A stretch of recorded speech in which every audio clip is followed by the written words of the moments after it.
آقا رہبر کو تو شاید یہ بھی نہیں پتا ہوگا مہندی ہوتی کیا ہے، ورنہ عربی کلچر نہیں ہے، ایرانی کلچر نہیں ہے، کسی اور قوم میں نہیں ہے، صرف ہندوستان کے اندر ہے یہ مہندی۔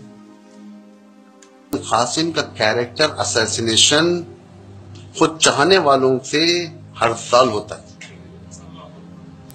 بیان کرتا ہے۔ بعض نوحے ہوتے ہیں، کبرا نے کہا قاسم دولہ کس سونے بند میں سوتے ہوئے، ہماری طرف چلتا ہے، یہاں پہ نہیں معلوم یہ کون سے نوحے چلتے ہیں حضرت قاسم کے۔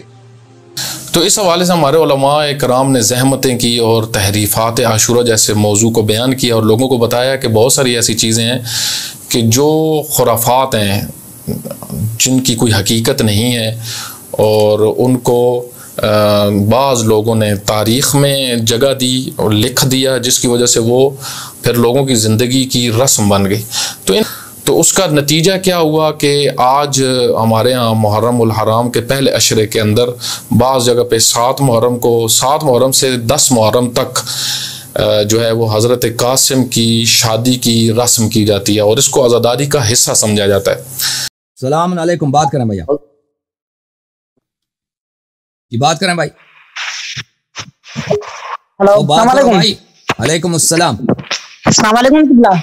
السلام علیکم، بات کریں، یہ آخری کال ہے، اس کے بعد کال نہیں لیں گے۔ جی بات کرو بھائی۔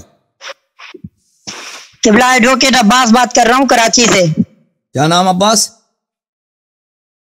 ایڈوکیٹ عباس کراچی سے بات کر رہا ہوں قبلہ۔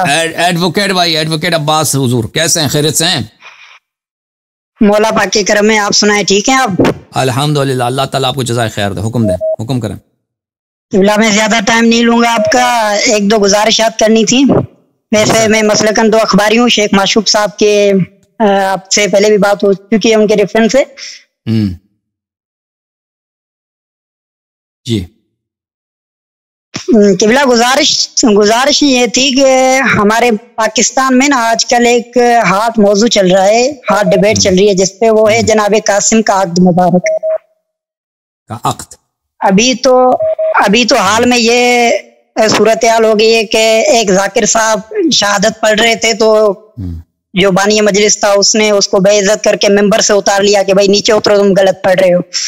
تو اب اس پر گزارش یہ تھی کہ قبلہ اس محرم میں جیسے ہی عزاداری پر آپ پروگرام شروع کر رہے ہیں تو جناب قاسم کی شادی پر تھوڑی سی ڈیٹیل میں بات کریں، کیونکہ اس پلیٹ فارم سے جو آپ بات کریں گے اس کا زیادہ اثر ہوتا ہے بجائے کہ کوئی خطیب یا کوئی عام ذاکر بات کرے۔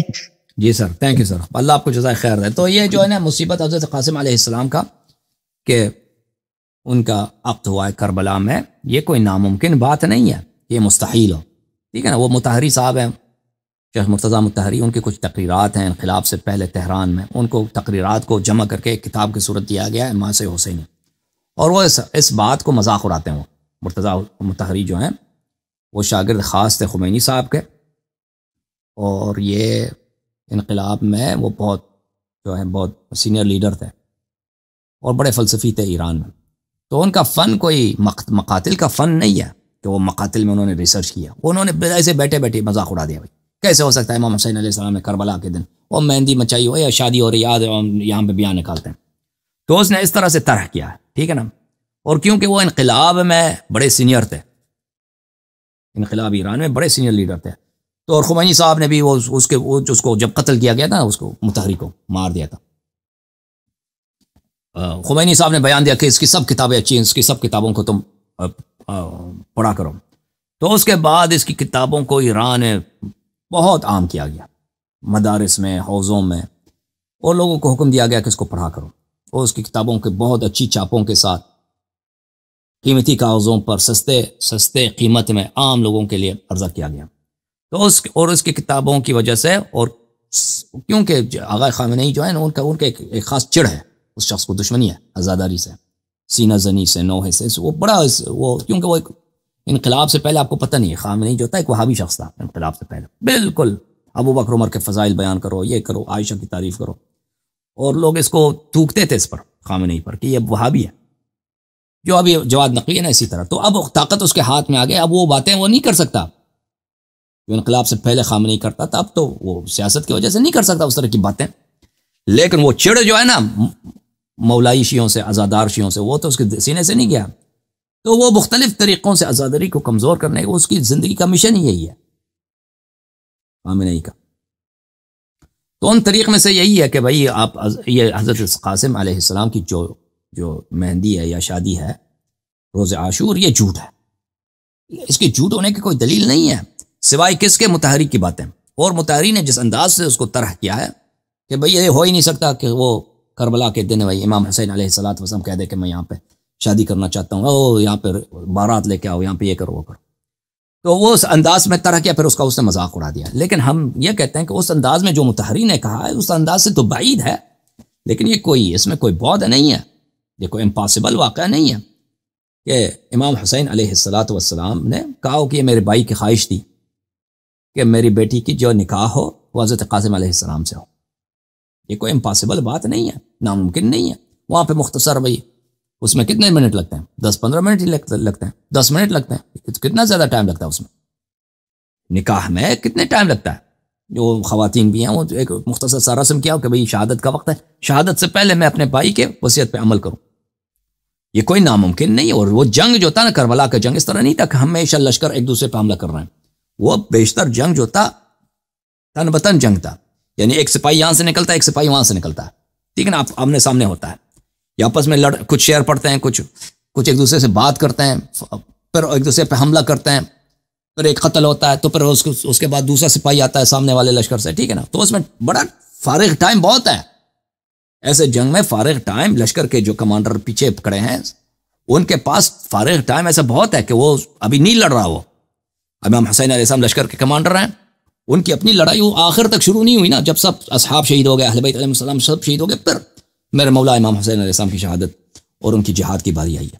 تو اس دوران جب اب ان کے اصحاب لڑ رہے تھے، اس وقت ان کے پاس بہت فارغ ٹائم تھا، 2 گھنٹے 3 گھنٹے جتنا بھی وقت ہے، کہ اس میں کام میں بھی 10-15 منٹ ہی لگتے ہیں کہ مختصر سا ایک رسم کیا جائے کہ حضرت قاسم علیہ السلام کا نکاح ہو جائے ان کی بیٹی سے، ٹھیک ہے نا.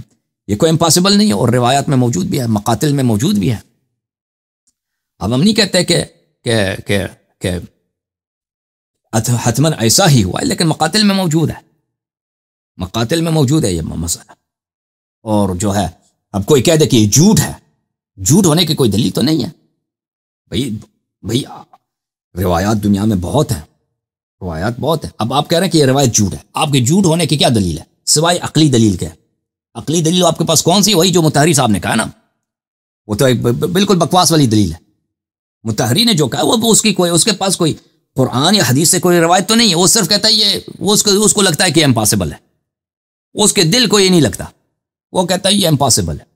وہ کوئی مقاتل میں محقق آدمی تا ہی نہیں مطہری، اس کو مقاتل کا پتہ ہی نہیں کہ مقتل میں کیا لکھا ہے. مقاتل کی کتابوں کا نام بھی اس کو نہیں معلوم مطہری کو، ٹھیک ہے نا.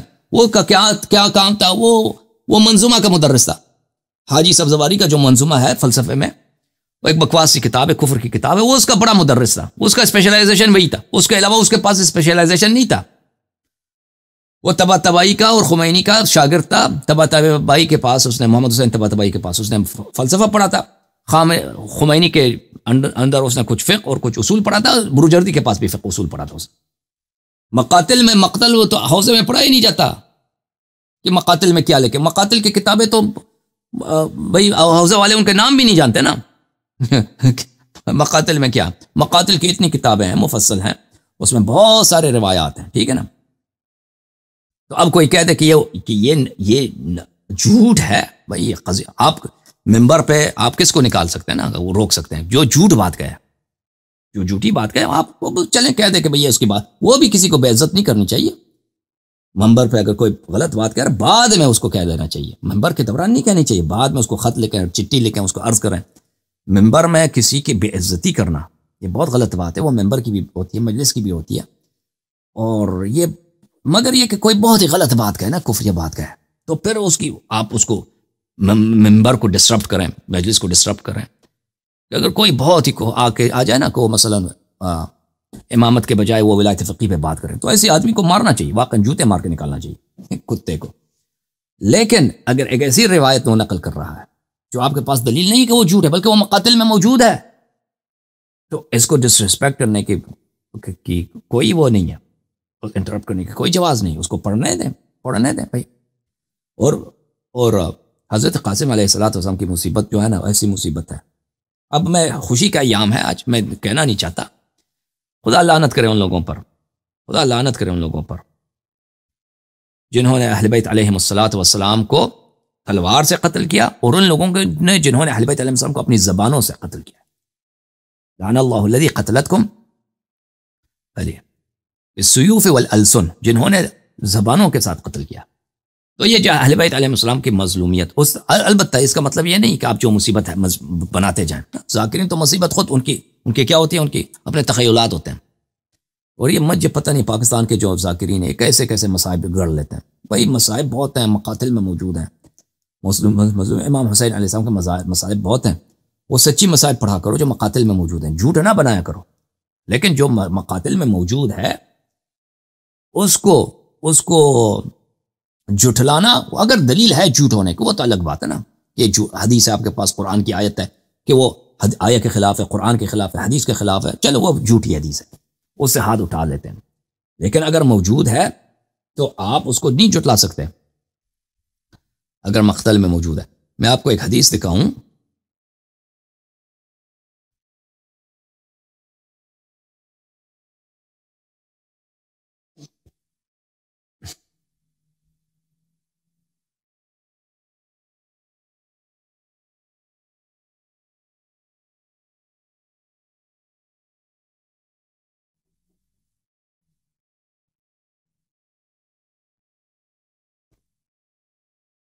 یہ کتاب بصائر الدرجات الکبریٰ، محمد بن حسن الفروخ صفار قمی، جز نمبر 1، چاپ مؤسسۃ الامام المہدی علیہ السلام. یہاں پر باب فی ما جاء فی من لا يعرف الحدیث فردہ، جو کوئی کسی حدیث کو نہیں جانتا پھر اس کو رد کر لیتا نا. آپ کو پتہ نہیں ہے، آپ کہہ دیں کہ یہ جھوٹی بات ہے، آپ کو نہیں پتہ، آپ کی عقل کو نہیں آ رہی نا، آپ نہ کہہ دیں کہ یہ جھوٹی حدیث ہے. یہاں پر امام علیہ الصلوۃ والسلام فرماتے ہیں کہ بلی اذا وان اسوأهم عندي حالا وامقتهم الي الذي اذا سمع الحديث ينسب الينا ويروى عنا. جو سب سے کمینہ آدمی ہے، جو سب سے میرے نزدیک مبغوض اور مردود شیعہ ہے، امام علیہ السلام فرماتے ہیں وہ کون ہے؟ جو اس کو ایک حدیث، اس کو لوگ ایک روایت اس کو سنا لیتے ہیں اور وہ فلم یعقل ہو، اسے وہ روایت اس کو سمجھ نہیں آتی، اس کے عقل کو وہ نہیں لگتی. ولم يقبله قلبه، اور اس کے دل کو بھی وہ روایت نہیں لگتی. روایت آتا ہے نا، آپ سنتے ہیں ایک آپ کے دل سے وہ روایت کیا ہوتا ہے، دل کو اچھا نہیں لگتا وہ روایت، کہتے ہیں یہ کیسے ہو سکتا ہے اچھا. اشمئز منہ، اور دل کو وہ روایت برا لگتا ہے. لیکن آپ کو ایک روایت آ گئی ہے اہل بیت علیہ السلام سے، نہ آپ کے عقل کو لگتی ہے نہ آپ کے دل کو لگتی ہے.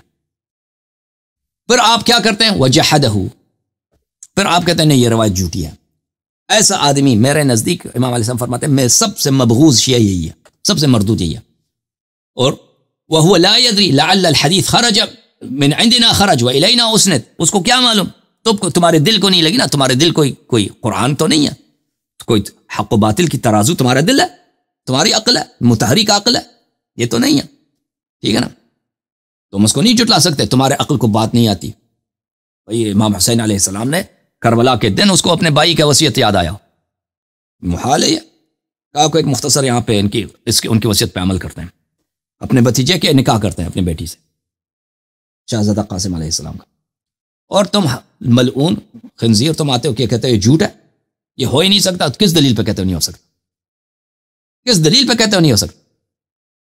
تو اس طرح اگر کوئی بات آپ کے دل کو نہیں لگتی، آپ کو عقل، آپ روشن خیال آدمی ہے، دل کو نہیں لگتا، آپ نہ کہیں کہ یہ جھوٹا ہے. اور اس شخص کو جس نے اس حدیث کو نقل کیا ہے اور اس حدیث پہ وہ عمل کرتا ہے، اس کو تکفیر نہ کریں، اس کی توہین نہ کریں. تمہیں کیا معلوم، شاید یہ حدیث ہماری طرف سے نکلا ہو اور ہماری طرف سے اس کی سند ہے. فَيَكُونُ بِذَلِكَ خَارِجًا مِّن وِلَایَتِنَا، اور آپ کے اس انکار سے آپ ہماری ولایت سے نکل جائیں گے. ٹھیک ہے نا، تو روایات کی تکذیب نہیں کرنی چاہیے. ہاں روایت اگر ایسی روایت ہے کہ بالکل وہ ائمہ علیہم الصلوۃ والسلام کے باتوں کے متواترات کے خلاف ہے، ٹھیک ہے نا، قرآن کے خلاف ہے، تو ایسے روایت کو انہوں نے خود کہا کہ یہ روایت جھوٹ ہے، اس کو دیوار پہ مارو. لیکن اگر روایت ایسا نہیں ہے، ہم نہیں کہتے تم اس روایت کو قبول کرو، نہیں کہتے قبول کرو. بھائی صرف تمہارے عقل کو نہیں لگتی، دل کو نہیں لگتی، اس کو سائڈ پہ رکھ دو. کہتے ہو مجھے نہیں معلوم بھائی اس روایت کو، ہو سکتا ہے صحیح ہو سکتا ہے نہیں، مجھے نہیں معلوم. تم یہ نہ کہو کہ جھوٹ ہے بھائی، اور جو اس روایت کو نقل کرا اس کی تفسیق کرو. ٹھیک ہے نا. اسی طرح جو کچھ مقاتل میں موجود ہے علماء نے نقل کیا کہ یہ ایسا ہوا ایسا ہوا، فارسی مقاتل میں، عربی مقاتل میں. اور مقاتل کی کتاب یہ بحار الانوار نہیں ہے، یا مثلا مقاتل کی کتاب صرف یہی ہو کہ شیخ عباس قمی نے جو اپنی کتاب نفس المحموم وغیرہ میں لکھا. مقاتل بہت زیادہ ہیں. کیونکہ میں آپ کی خدمت میں عرض کروں، مقاتل خامنئی صاحب 33 سال سے ایران کے لیڈر ہیں، اور یہ مقاتل کے بڑے دشمن ہیں آزاداری کے. تو یہ اکثر مقاتل کو یہ شخص تباہ کرنے کے چکر میں، آپ کو پتہ ہے، یہ لوگ اکثر لوگوں کو نہیں معلوم. یہ ایران میں ایک بہت بڑا ایرانی حکومت کی جو ہے کنسپریسی ہے، ان کی ایفرٹ ہے کہ جو پرانے مقاتل ہیں ان کو چھپنے نہ دیا جائے، ان کے نسخوں کو تباہ کیا جائے. یہ بہت معتبر علماء نے، قوم حوزہ علم قوم کے معتبر علماء نے مجھے کہا ہے کہ یہی کوشش کرتے ہیں مقاتل کو جمع کرو، ان کو دفن کرو، ختم کرو. بہت سارے ایسے مقاتل ہیں جو ابھی تک نہیں چھپے، یا اگر چھپے ہیں مثلا 100 سال پہلے چھپے، قاجار کے زمانے میں چھپے، بعد میں نہیں چھپے. یعنی انقلاب کے بعد ان کو چھپنے کی اجازت ہی نہیں دی ہے نا. پرانے زمانے میں مثلا آج سے 70 سال پہلے جو کتاب چھپی، اس کے بعد انقلاب آئی ہے، اس کو دوبارہ چھپنے ہی نہیں دیا، اس کے نسخوں کو تباہ کرنے کی کوشش کیا جا رہا ہے. تو مقاتل کا فن یہ اور ہے، مقاتل ایک وادی ایک اور ہے، مقاتل ایک سبجیکٹ ایک اور ہے. جو مقاتل ہے، مقاتل کی کتابیں اور مقاتل کی روایات، یہ اپنے لیے ایکسپرٹیز مانگتا ہے، ٹھیک ہے نا. ان مقاتل میں کیا لکھا. تو اس طرح یہ نہ کہو اگر کوئی چیز تمہارے سمجھ میں نہیں آیا، تم کہہ دو کہ بھئی یہ جھوٹ ہے، تم خاموش ہو جاؤ، تم بولو نہیں میں بھئی مجھے نہیں معلوم اس بات کا، اس پہ کوئی اعتراض نہیں ہے ہمیں، کہ تم کہہ دو کہ ہمیں پتہ نہیں، میں خاموش ہوں، اس مسئلے پہ میں خاموش، مجھے میری کوئی رائے نہیں، ہو سکتا ہے یہ ہو سکتا ہے نہ ہو، ٹھیک ہے نا. لیکن تم تکذیب نہ کرو، اور تم آ کے مجلس کی بے احترامی کرو، ممبر کی بے احترامی کرو، مومنین کی بے احترامی کرو، وہ اسپیکر بیچارہ اس کو ذلیل کرو، نیچے اتارو، اس کو گالی دے دو. یہ سب کس کے فتنے ہیں؟ یہ سب ولایت فقی کے فتنے ہیں. یعنی اس وجہ کیا ہے عزیزو؟ وجہ یہ ہے میرے عزیز کہ یہ جو ہے نا آپ کا لیڈر خامنئی، اللہ جانتا ہے کہ یہ جو ہے یہ بڑا اس کی نوجوانی وہابیت میں گزری ہے. یہ بالکل یہ کاپی ہے کس کی؟ جواد نقوی. یہ جواد نقوی جو بھی باتیں کر رہا ہے نا، عزاداری کے خلاف، صحابہ کی تعریف میں، ابو بکر عمر کی مجد و ثنا میں، خامنئی اس کو 50 سال پہلے یہ باتیں کرتا تھا قم میں، مشہد میں، اور لوگ اس کو پہ تھوکتے تھے کہ یہ وہابی ہے، میں عزاداری کا مذاق ہو رہا. اب وہ جو ہے آپ کا امام بن چکا ہے، اور وہ سب آپ کے مقدرات وہ اس طرح کھل کے تو آ کے نہیں کہہ سکتا نا کہ تم عزاداری نہ کرو، لیکن وہ اس کے مختلف طریقے ہیں کہ اس عزاداری کو کمزور کیا جائے، روشن خیالی اس میں آ جائے، بھائی ان کی جو اپنی جو طریقہ کار ہے. تو چکر یہ ہے میرے بھائی، میرے عزیز. امام حسین علیہ السلام ابھی میں بات نہیں کرنا چاہتا کیونکہ خوشی کے ایام، ابھی غم کے ایام آ رہے ہیں، تو اگر زندگی رہی تو اس پہ بات ہوگی. آپ سب کا بہت شکریہ، اللہ تعالیٰ آپ سب کو عزت دے دے. میرے محترم ناظرین، اس چینل کو آپ کو سپورٹ اور آپ کی اسپانسرشپ کی ضرورت ہے.